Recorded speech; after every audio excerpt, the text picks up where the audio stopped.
Um, can you bring up my first slide for him? That's always very ominous. Oh, yes. That's how I used to look. That's amazing. I'm benching 250. I love this. The reason I love this cartoon is there's a little bit of truth to it. You know, it took off. Everybody was selling it. It was proposed to work for every possible thing. Of course, it helps some people. But there's concerns with it. So can you give your quick pros and cons? Because you've worked a lot with testosterone.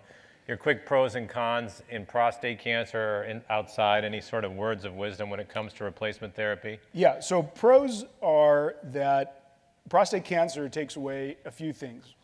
Takes away a lot of guys' erectile function, potentially takes away our bone density, and it potentially causes us to gain weight, either through inactivity or through some of the treatments that we have to go on, especially guys that are on intermittent hormonal therapy.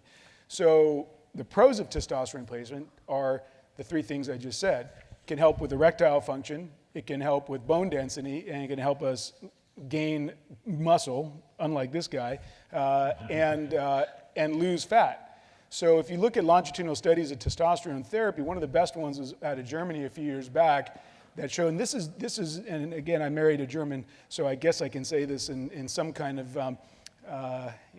company that won't get me in trouble, but these are beer-drinking, bratwurst-eating guys that on 5 years of testosterone therapy were able to keep about 40-pound weight loss going. So if you combine testosterone replacement judiciously to get into eugonadal, which is what we call normal levels, not super physiologic, but just normal levels, it's probably very safe. I mean, the cardiovascular, which is the con, story is still a story to be told. Some early studies, not early, but some studies in the early teens, 2011 through about 13, showed maybe there's an increased risk of especially cardiovascular events. Since that time, there have been a couple more that show maybe not. So I think it has to be individualized for the patient and the patient's risk factors. And then the other risk, of course, is the idea that testosterone has an effect on PSA. And again, in a guy that's already had a radical prostatectomy or had successful radiation therapy with an undetectable or a PSA nadir of under 1, not going to really move the needle with testosterone replacement.